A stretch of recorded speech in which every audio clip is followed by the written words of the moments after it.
kemarin itu kan saya dengar juga beberapa gosip, ada beberapa penyanyi yang dalam tanda kutip, nggak semua ya, tapi ada beberapa yang menganggap ini adalah hal yang kurang penting dan juga mungkin tidak akan terjadi sesuatu yang kondusif. Kan ada beberapa yang menganggap seperti itu. Tapi buat saya ini wajar karena kan isu ini kan sedang marak-maraknya, sedang panas-panasnya. Tapi saya lihat tadi semuanya bisa menerima diskusi ini dengan baik dan juga ada beberapa stakeholder juga yang setuju dengan direct license ini karena memang ini adalah jawaban yang dinanti-nantikan oleh industri musik Indonesia gitu.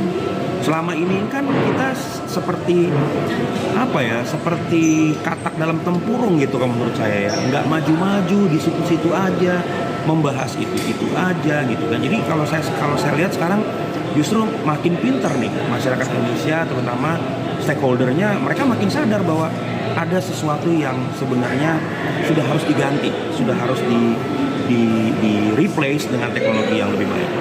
Oke, terkait kasus ini juga kan akhirnya membuat sadar mungkin beberapa pihak-pihak yang mungkin tidak tahu ataupun menggampangkan hal ini ya Mas ya. Gimana ini Mas, artinya ya harus ada bom waktunya dulu nih baru bisa. Ya, saya memang sejak 2014 saya sudah mengira kok. Saya sudah bukannya cenayang-cenayang ya, tapi sejak 2014 itu saya udah punya pikiran bahwa ini akan terjadi.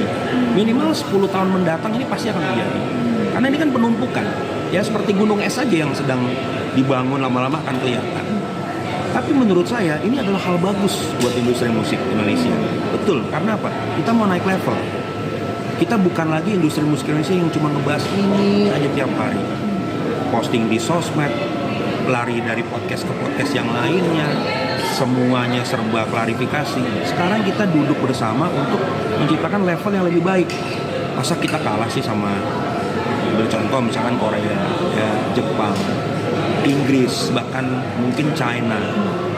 Kalau Amerika, Perancis ya kita nggak usah ngomongin lah, mereka udah punya karya cipta tuh undang-undang sejak 1800 ya.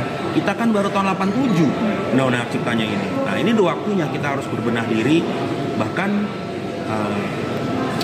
mereplace generasi yang mungkin selama ini menciptakan carut marut ini gitu. Mas mau tidak mau juga ini jadinya kalau ibarat kubu-kubuan, mungkin ada yang setuju dengan pendapatnya Agnes, ada yang setuju dengan pihaknya Mas Dhani, CS ya. Gimana nih Mas melihatnya? Masih bebas-bebas aja. Kan gini ya, dalam dialektika itu kan kita ada antitesis dan ada tesisnya. Ya udah, biasa aja gitu. Maksud saya juga nggak pusing gitu dengan adanya perbedaan ini. Tapi ingat ya, maksud saya mau mengingatkan, in my humble opinion gitu ya, bahwa please kalau kita mau berpendapat, kita mau ngonten, kita mau nanggapin, please banget tolong pelajari dulu masalahnya. Pelajari dulu datanya, pelajari dulu apa yang menjadi, apa sih ini yang jadi kasus ini, apa yang menyebabkan. Baru kita bikin konten, baru kita nanggapin. Jadi jangan riding the wave lah gitu kan. Jadi jangan berselancar di gelombang ini gitu loh. Akhirnya apa? Jadinya banyak informasi yang gak beres gitu. Dan semakin memperuncing masalah gitu kan. Saya harap itu aja sih kerjasama.